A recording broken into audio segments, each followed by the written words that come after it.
नमस्कार विद्यार्थी मित्रों, श्रीजी विद्यालय में आपનું स्वागत है।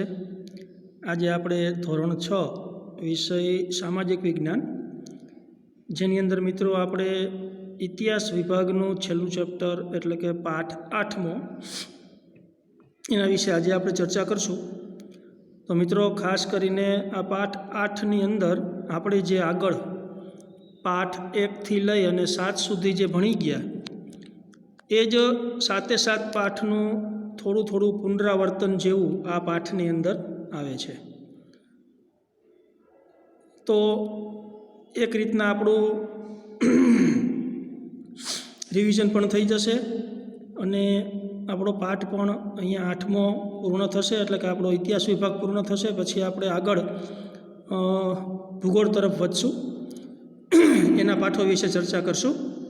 તો ચાલો મિત્રો આગળના આપણા સાથે પાઠ ઉપરથી ભારત વર્ષની ભવ્યતા કેવી હતી પ્રાચીનથી લઈ અને મધ્યયુગ સુધીની વાત છે આમાં। તો ચાલો મિત્રો તૈયાર થઈ જાઓ, આપણે રિવિઝન પણ કરી લઈએ અને સાથે સાથે પાઠની આનંદ પણ આપણે માણીએ। તો પાષાણ કાળ એટલે કે જે યુગની અંદર ઓજારોનો, સાધનોનો, હથિયારોનો પથ્થર તરીકે ઉપયોગ થતો, એટલે કે પથ્થરમાંથી બધા સાધનો અને ઓજારો બનાવવામાં આવતા, એટલે કે આદિમાનવ પથ્થરનો ઉપયોગ જુદી જુદી રીતના કરતો થયો, એ યુગને પાષાણ યુગ કહેવાય છે। એટલે ત્યાંથી લઈને લગભગ 8મી સદી સુધીના પ્રાચીન ભારતના ઇતિહાસનું આપણે અધ્યયન કર્યું। વિભિન્ન કાળની સંસ્કૃતિ, તેના શાસકો વિશે આપણે માહિતી મેળવી। ભારત એક ઉપખંડ જેટલું મોટું રાષ્ટ્ર છે। મિત્રો આપણે જાણીએ છીએ કે વિશ્વની અંદર આપણે 5 ખંડો છે જે વિશાળ છે, અને એનો એક નાનો ખંડ હોય એના જેવડો આપણો એક વિશાળ ભારત દેશ છે। પ્રાચીન કાળથી અનેક જાતિ પ્રજાતિઓ સમૂહો આ દેશની સમૃદ્ધિથી આકર્ષાઈ આ દેશમાં આવતા રહ્યા છે, જેના કારણે ભારતીય સંસ્કૃતિમાં વિવિધતાનો સંગમ રચાયો છે। જવાહરલાલ નહેરુ, જેને વિવિધતામાં એકતા કહે છે, તેવા આ મહાન દેશની કલા અને સ્થાપત્ય તથા સમાજ જીવનની આપણે માહિતી મેળવશું, જેનાથી પ્રાચીન ભારતની પ્રજાના ગૌરવશાળી વારસાની આપણને માહિતી મળી શકે। તો ચાલો મિત્રો પ્રાચીન કાળથી લઈ અને 8મી સદી સુધીની વાત આપણે, એટલે કે મધ્યયુગીન સુધીની વાત આપણે આમાં કરવાની છે। તો મિત્રો આપણે આ બધા જ યુગોને ધ્યાનમાં રાખીને વાત કરીએ છીએ કે આપણી પ્રાચીન ભારતની અંદર ખેતી કેવી હતી। તો આપણા દૈનિક જીવનની મોટાભાગની ખોરાક માટેની તેમજ વપરાશની વસ્તુઓ આપણને ખેત પેદાશોમાંથી મળે છે। ખેતીની શરૂઆત પ્રાચીન ભારતમાં થઈ હતી। તે સમયમાં પણ ખેતી માટે વિવિધ ઓજારો અને સિંચાઈની વ્યવસ્થા હતી। પ્રાચીન સમયમાં વિદ્યાર્થી મિત્રો ખાસ કરીને પાકો શેના લેવામાં આવતા, તો કે ઘઉં, જવ, ડાંગર, જુવાર, બાજરી, તલ, વટાણા વગેરેની ખેતી થતી હતી। હવે એ વખતની ખેતીની સાથે સાથે ખેતી માટે જે ઓજારો ઉપયોગમાં લેવામાં આવતા હતા, સાધનો ઉપયોગમાં લેવામાં આવતા હતા, એની પણ આપણે ચર્ચા કરી લઈએ। તો કે હડપ્પા સંસ્કૃતિમાં ખેત ઓજારોમાં હળના અવશેષ મળ્યા નથી, પરંતુ હળ આકારનું રમકડું મળ્યું છે। તેથી જાણી શકાય છે કે તેઓ ખેતીમાં હળનો ઉપયોગ કરતા હતા।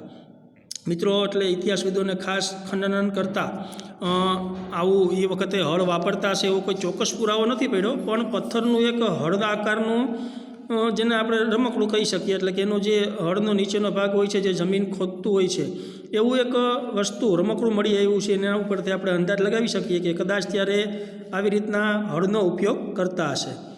આશરે 2500 વર્ષ પહેલાંના સમયથી ખેતી માટે લોખંડના સાધનોનો ઉપયોગ વધતો જતો હતો। તેમાં જંગલોનો સાફ કરવા માટે કુહાડીઓ, હળના ફણાનો પણ સમાવેશ થાય છે। હળના ફણા મિત્રો એટલે કે હળની નીચેનો જે અણીવાળો ભાગ હોય છે, જે જમીન પોચી કરવા માટે, ખેડ કરવા માટે, ખેતરની અંદર હળાવવા માટે ઉપયોગ થાય છે, તો એનો હાથો લાકડાનો હોય છે, જ્યારે એનું જે અણીવાળું સાધન નીચેનું છે એ પથ્થરમાંથી બનાવેલું હોય છે। તો આવું એ વખતે પણ લોખંડમાંથી આવી બધીનો કુહાડી જેવો ટૂંકમાં હળનો જે નીચેનો ભાગ હોય, જે કાપવામાં કામ આવે એવું બનાવવામાં આવતો। આ ઉપરાંત દાતરડું, કુહાડાથી તેઓ પરિચિત હતા, એટલે કે એના સમયમાં લોખંડમાંથી આ વસ્તુઓ એમને વૃક્ષો કાપવા માટે બનાવેલી હતી। હવે મિત્રો એ વખતની અંદર ખેતી બહુ ઉત્પાદન સારું થતું હતું, એના માટે સિંચાઈની સુવ્યવસ્થા હતી, જેથી કરીને ખેતીની અંદર સારો મોલ પ્રાપ્ત કરી શકતા હતા। તો સિંચાઈની પણ વ્યવસ્થા જોઈ લઈએ કે સમૃદ્ધ ગામડાઓ વગર રાજાઓ અને તેમના રાજ્યનું ટકી રહેવું મુશ્કેલ હતું, કારણ કે મિત્રો એ વખતે રાજાને આવક માત્ર આ જે ખેતી ઉપર ટેક્સ નાખેલો હતો કે જે ખેડૂતોને માલ ઉત્પાદન થાય એમાંથી છઠ્ઠો ભાગ એને રાજ્યને વેરો ભરવો પડતો, તો આમાં જ રાજ્યની સમૃદ્ધિ સંપત્તિ વધતી અને એમાંથીને જ રાજ્ય આગળ ચાલતું ને એનો વહીવટ ચાલતો. જો સમૃદ્ધિ જ ન મળે એટલે કે માલ ખેતરની અંદર મોલ પાક ઉત્પન્ન ન થાય તો પછી પૈસા આવે નહીં અને રાજ્ય ચાલે નહીં. તો એ માટે રાજ્યોની અંદર એ વખતે પાણીની સારી એવી વ્યવસ્થા હતી જેથી કરીને ખેતીનો મોલ વિકસી શકે અને મોલ સારો થાય તો રાજ્યને આવક પણ સારી મળે અને રાજ્ય પ્રગતિ અને વિકાસ કરે. જે રીતે ખેતીના વિકાસ માટે નવા સાધનો અને ધરુરો પણ મહત્ત્વપૂર્ણ પગલાં હતા, તેવી જ રીતે સિંચાઈ વ્યવસ્થા પણ ઘણી ઉપયોગી સાબિત થઈ. આ સમયે સિંચાઈ માટે નહેરો, કૂવા, તળાવો તથા કૃત્રિમ જળાશયો એટલે કે તળાવ નાનું બનાવવામાં આવતા હતા. હવે મિત્રો આપણે ચર્ચા કરીએ કે સિંચાઈની પણ સારી એવી વ્યવસ્થા હતી. તો એ વખતનું ગ્રામીણ જીવન કેવું હતું? તો પ્રાચીન ભારતની અંદર ગ્રામીણ જીવન કેવું હતું એની પણ આપણે વાત કરી લઈએ કે ઉત્તર ભારત અને દક્ષિણ ભારતમાં ગ્રામીણ જીવન આ પ્રમાણે હતું. ભારતના ઉત્તર ભાગના ગામનો વડો, જેને અત્યારે આપણે સરપંચ કહીએ છીએ મિત્રો, એ વખતે એને ગ્રામ ભોજક કહેવાતો અને સામાન્ય રીતે એક જ પરિવારના લોકો આ પદ પર પેઢીઓ સુધી રહેતા, એટલે કે એમાં કંઈ ચૂંટણીઓ થતી નહીં. જે અત્યારે ગ્રામ ભોજક હોય તો એમનો ભવિષ્યમાં એમનો દીકરો પાછો ગ્રામ ભોજક થાય, ભવિષ્યમાં એનો દીકરો એમ થાય, એટલે વંશ પરંપરાગત આ ગાદી પદ સંભાળાતું. આ પદ પર પેઢીઓ સુધી રહેતા. આ પદ વંશ પરંપરાગત હતું. ગ્રામ ભોજક મોટાભાગે ગામનો સૌથી મોટો જમીન માલિક હતો, એટલે કે એની પાસે જમીન પ્રમાણમાં ખૂબ જ બીજા ખેડૂતો કરતાં વધારે હતી. આ જમીન માલિક ભાડુતી માણસો રાખી ખેતી કરાવતો હતો. રાજા પણ ગામડાના કરવેરા ઉઘરાવવાનું કાર્ય તેમને સોંપતા. તે કાયદા અને વ્યવસ્થાની સ્થિતિ પણ સંભાળતા. અને દક્ષિણ ભારતમાં 3 પ્રકારના લોકો રહેતા હતા, જેમાં મોટા જમીનદારો, નાના ખેડૂતો અને જેની પાસે જમીન ના હોય અને જે મજૂરી કરતા હોય એવા દાસ લોકો. હવે એ વખતે ગ્રામીણ જીવન જોયું મિત્રો આપણે તો નગર એટલે કે શહેરોનું જીવન કેવું હતું એ જોઈ લઈએ કે મોટાભાગના શહેરો 2500 વર્ષ પહેલાં મહાજન પદોની રાજધાની હતા, એટલે કે મોટા મોટા રાજ્યના પોતે પાટનગર હતા. આ શહેરો કિલ્લાબંધીથી સુરક્ષિત હતા. ઘણા શહેરોમાંથી વલયકૂપ પ્રાપ્ત થયા છે, જે કૂવા તરીકે ઓળખાતા. આ વલયકૂપ શૌચાલય, નીક એટલે કે કચરો, ગટરનું ગંદુ પાણી અને કચરાપેટી માટે ઉપયોગમાં લેવાતા હતા. મિત્રો એને આપણે સાદી ભાષામાં ખાડ કુંડી જે આપણે અત્યારે કરીએ છીએ નાની, તો એ વખતે આવો મોટો કૂવો કરવામાં આવતો, જેમાં બધા શૌચ જતા એ બધું અંદર જતું, કચરો જતો અને ગટરનું પાણી ને બધું એની અંદર જતું અને જમીનની અંદર શોષાઈ જતું. આવી વ્યવસ્થા એ વખતે શહેરોની અંદર હતી. ગ્રામીણ અને નગરના લોકો ખોરાકમાં જવ, ચોખા, દૂધ, દહીં, ઘી, ફળ ફળાદી તથા માંસ માછલીનો ઉપયોગ કરતા હતા. મિત્રો આવી રીતના શહેરી જીવનનો લોકો પોતાના ખોરાકની અંદર આવો બધો ઉપયોગ કરતા હતા. એની ઉપરથી આપણે જાણવા મળે છે કે જો ખેતી અને પશુપાલન સારું હતું મિત્રો, તો સિંચાઈની વ્યવસ્થા સારી હતી, તો ગામડાના અને શહેરના માણસો છે એ સુખે પોતાનું જીવન પસાર કરતા હતા. પુરુષો અને સ્ત્રીઓ સામાન્ય રીતે 2 વસ્ત્રો પહેરતા. શરીરના નીચેના ભાગનું વસ્ત્ર નીવી અને ઉપરના ભાગનું વસ્ત્ર વાસ કહેવાતું. ક્યારેક ઉપરના વસ્ત્ર ઉપર દુપટ્ટા જેવું અધિવાસ લપેટતા, એટલે કે અત્યારે આપણે જેને ચૂંદડી કહીએ છીએ તો એવું પણ ત્યારે એ લોકો પહેરવતા ઉપયોગ કરતા. ખાસ કરીને મુખ્ય 2 કપડાં નીચે અને ઉપર એવી રીતના એ પહેરતા અને એના નામ પણ નીવી અને વાસ એવું રાખવામાં આવતું, એટલે કે એ વખતે ઓળખાતું. જેમ અત્યારે આપણે પેન્ટ અને શર્ટ કહીએ છીએ તો એવી રીતના ત્યારે એવા નામ હતા. તો મિત્રો આપણે જાણીએ છીએ કે ગ્રામીણ લોકોનું જીવન અને શહેરી જીવનનું લોકોનું જીવન જો આવું સમૃદ્ધ હોય તો સામાન્ય આપણે એ બાબતનો અંદાજ લગાવી શકીએ કે એ સમયની અંદર જે જુદી જુદી કલાઓ છે અને વારસો છે એ ઘણો જ સમૃદ્ધ હશે. કારણ કે મનુષ્યનું જીવન શાંતિ, પરમદાયક ને સુખી હોય તો એ લોકો આગળ પોતાના રાજ્યનો, દેશનો વિકાસ કરતા હોય છે, કલા સંસ્કૃતિનો વિકાસ કરતા હોય છે. તો એમાં આ લોકોએ પણ ઘણો બધો સારો એવો ફાળો આપ્યો છે. તેનો પણ પરિચય મેળવીએ કે પ્રાચીન ભારતમાં કલા કે ઇતિહાસવિદો કલાને 2 ભાગમાં વહેંચે છે. એક લલિત કલા અને બીજું નિદર્શન કલા. લલિત કલામાં ચિત્ર, સાહિત્ય, સ્થાપત્ય, સંગીત, માટીકલા વગેરેનો સમાવેશ થાય છે, જ્યારે નિદર્શન કલામાં નૃત્ય અને નાટકનો સમાવેશ થાય છે. આપણે આ બાબતોને થોડીક વિગતવાર જોઈશું. ભારતમાં સાહિત્યનો વારસો કેવો હતો મિત્રો? અહીંયા જે વાત કરી લલિત કલા, જેની અંદર પેલું ચિત્ર અને બીજું સાહિત્ય આવે છે, સ્થાપત્ય, સંગીત, માટીકલા. તો આપણે દરેક એક કલા વિશે થોડુંક વિગતવાર આપણે જોઈતા જઈશું. તેમાં પહેલું આવે છે સાહિત્ય વારસો. કે ભારતીય સાહિત્ય ધાર્મિક, ધર્મેતર એટલે કે ધર્મ સિવાયનું અને વિદેશી મુસાફરોના વર્ણનો એમ 3 ભાગમાં વહેંચાયેલું છે.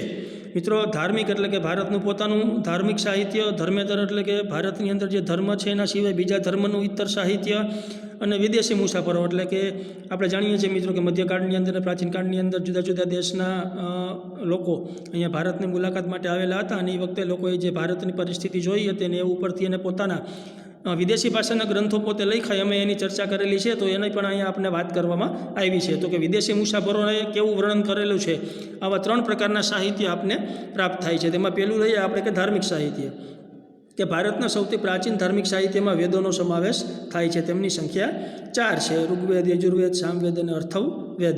વેદોને સમજવા માટે બ્રાહ્મણ ગ્રંથો અને આરણ્યકોની રચના કરવામાં આવી, જેમાં શતપથ બ્રાહ્મણ, ગોપદ બ્રાહ્મણ અને બૃહદારણ્યક સૌથી અગત્યના ગણાવી શકાય. મિત્રો, આ જે વેદ છે, આપણું જે વૈદિક સંસ્કૃતમાં લખેલા હોય છે વેદો, તો એને સમજવા માટે ટૂંકમાં આ એક પ્રકારનું વ્યાકરણ જે આપણે સમજવું જરૂરી છે, જેથી કરીને આપણે વૈદિક સંસ્કૃત ભાષા સમજી શકીએ. તો એના વ્યાકરણના ગ્રંથો છે જે એ વખતે બનાવવામાં આવ્યા હતા અને એના જુદા જુદા નામ ભાગ પાડવામાં આવ્યા હતા. આ સિવાય રામાયણ અને મહાભારત એ બંને મહાકાવ્યો પ્રાચીન ભારતીય સમાજ, સંસ્કૃતિ અને ધર્મનો ત્રિવેણી સંગમ છે. વેદવ્યાસ રચિત મહાભારત પ્રારંભમાં જય સંહિતાથી ઓળખાતું, જે વિકસતું જતાં 1,00,000 શ્લોકનું મહાભારત થયું. તે જ રીતે વાલ્મીકી રચિત રામાયણમાં ભગવાન શ્રીરામની કથાની સાથે આદર્શ સમાજ જીવન અને નૈતિક ધોરણોનું ચિત્રણ થયેલું છે. 108 જેટલા ઉપનિષદો ભારતીય ચિંતનના મહામૂલા ગ્રંથો છે મિત્રો, જેમાંથી મુખ્ય 7-8 જેટલા ઉપનિષદો છે, જેમાં પહેલું કઠ, કેન, પ્રશ્ન, મુંડક, માંડુક્ય, ઈશાવાસ્યમ અને છાંદોગ્ય. આ જે ઉપનિષદો ભારતના તત્વજ્ઞાનના મહાન ગ્રંથો છે. જે આ 108 ઉપનિષદો છે એમાંથી આ 7-8 ઉપનિષદ મુખ્ય છે મિત્રો, બીજા બધા ઘણા ઉપનિષદો તો છે. આગળ પુરાણોની સંખ્યા 18 જેટલી છે, જેમાં વિષ્ણુ પુરાણ, ગરુડ પુરાણ, વાયુ પુરાણ અને મત્સ્ય પુરાણ તેમજ ભાગવત વિશિષ્ટ ગ્રંથો તરીકે પ્રખ્યાત થયા છે. મિત્રો, પુરાણ પણ આપણા 18 છે, એમાંથી જે 3, 4, 5 પુરાણ છે એ પણ ઘણા વિશેષ મહત્ત્વના છે. બૌદ્ધ અને જૈન ધર્મના મહાન ગ્રંથોમાંથી આપણને સમાજ જીવન અને ધર્મની માહિતી મળે છે. બૌદ્ધ ધર્મના મૂળ ગ્રંથોને ત્રિપિટક કહેવાય છે. તેમાં સુત પિટક, વિનય પિટક અને અભિધમ પિટકનો સમાવેશ થાય છે. આ સિવાય જાતક કથાઓ, દીધ નિકાય, અંગુત્તર નિકાય અને મજ્જિમ નિકાય અગત્યના ગ્રંથો છે.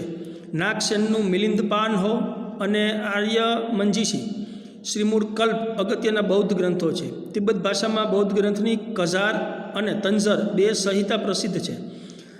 જાતક કથાઓ, દીધ નિકાય, મજ્જિમ નિકાય પણ બૌદ્ધ ગ્રંથો છે. આ ઉપરાંત બૃહદ કથા, હરિવંશ પુરાણ, વાસુદેવ હિડી, સિદ્ધહેમ શબ્દાનુશાસન, દયાશ્રય અને કીર્તિ કૌમુદી મુખ્ય છે. જૈન ગ્રંથોને આગમ ગ્રંથો કહેવામાં આવે છે. આવા આગમ ગ્રંથોની સંખ્યા 12 છે. જૈન ધર્મનું પ્રાચીન સાહિત્ય 14 પર્વ અને 12 અંગમાં વહેંચાયેલું છે. મુખ્ય ગ્રંથોમાં આગમો, આચારાંગ અને વૈતાલિક, દશાવૈતાલિક સૂત્ર અગત્યના છે. તો મિત્રો, એ વખતે આપણે બૌદ્ધ ધર્મના, જૈન ધર્મના અને હિન્દુ ધર્મના જે ગ્રંથોની વાત કરવામાં આવી છે એનો પરિચય મેળવો. હવે આપણે ત્યારે ધર્મેતર સાહિત્ય એટલે કે આપણા હિન્દુ ધર્મ સિવાય બીજા જે ધર્મનું સાહિત્ય તો એ કેવું છે એની ચર્ચા પણ આપણે જોઈ લઈએ, કે જેમની વિષય વસ્તુ ધર્મની બહાર છે તેવા સાહિત્યિક ગ્રંથો ધર્મેતર સાહિત્ય તરીકે ઓળખાય છે. તેમાં મોટાભાગે કાવ્યો, નાટકો, પ્રશસ્તિઓ, વ્યાકરણ ગ્રંથો અને સ્મૃતિઓનો સમાવેશ થાય છે. આ સ્મૃતિઓ એ ભારતના કાયદા ગ્રંથો છે, જેમાં મનુસ્મૃતિ, યાજ્ઞવલ્ક્ય સ્મૃતિ અને નારદ સ્મૃતિનો સમાવેશ થાય છે. અને કૌટિલ્યનું અર્થશાસ્ત્ર પણ કાયદા ગ્રંથ છે. એટલે કે એ વખતે આ કૌટિલ્ય જે લખેલો ગ્રંથ છે એમાં જે કાંઈ સૂત્રો છે એ સૂત્રો મુજબ પોતાનું રાજ્ય ચલાવતા અને વહીવટ કરતા, એટલે કે પોતાના એ કાયદા પ્રમાણે નિયમ મુજબ રાજ્યનો વહીવટ કરતા હતા. પ્રાચીન ભારતમાં મોટા પ્રમાણમાં નાટકો અને કાવ્યોની રચના થઈ છે, જેમાં મહાકવિ ભાસ, કવિ કાલિદાસ, શુદ્રક ભારવી જેવા મહાન સાહિત્યકારોનો સમાવેશ થાય છે. આવા અગત્યના મહાકાવ્યો અને નાટકોમાં અભિજ્ઞાન શાંકુતલમ, રઘુવંશમ, મેઘદૂતમ, કિરાતાર્જુનિયમ, સ્વપ્નવાસવત્તમ, મુક્ષકટિકમ વગેરેનો સમાવેશ થાય છે. અને દક્ષિણ ભારતમાં મિત્રો એક વિશિષ્ટ સાહિત્ય જેને સંગમ સાહિત્ય કહેવામાં આવે છે, તેની રચના ઈસવીસનની પ્રથમ 3 સદીઓમાં થઈ હતી. મદુરાઈમાં 3 સંગમમાં 1600 જેટલા લોકકવિઓ વીર કાવ્યોની રચના કરી. આ સાહિત્યમાં શિલ્પદિકારમ, મણિમેખલાય ખૂબ જ અગત્યના છે. અને સંસ્કૃત ભાષામાં સર્વશ્રેષ્ઠ વ્યાકરણ ગ્રંથ પાણિનીનું અષ્ટાધ્યાયી છે, જે ઈસવીસન પૂર્વે 5મી સદીમાં રચાયું હતું. અશોકના શિલાલેખો પણ પ્રાચીન ભારતના ઇતિહાસ, મૌર્ય સામ્રાજ્યના વહીવટીતંત્રો તથા બૌદ્ધ ધર્મના નૈતિક નિયમો વિશે માહિતી આપે છે. ગુપ્તકાળમાં પ્રશસ્તિ કાવ્યો અને ગ્રંથોનો ઘણો વિકાસ થયો. સમુદ્રગુપ્તની પ્રયાગ પ્રશસ્તિના લેખક હરિસેન હતા, તો ઉદયગીરીની ચંદ્રગુપ્ત દ્વિતીયની પ્રશસ્તિના લેખક વીરસેન સાબા હતા. બાણે હર્ષચરિતમમાં હર્ષની પ્રશસ્તિ કરી છે. પ્રશસ્તિ એટલે મિત્રો કે રાજાના વખાણ કરતા છંદાઓ, દુહાઓ જે રાજકવિઓ બનાવતા રાજાની પ્રશંસા કરવા માટે.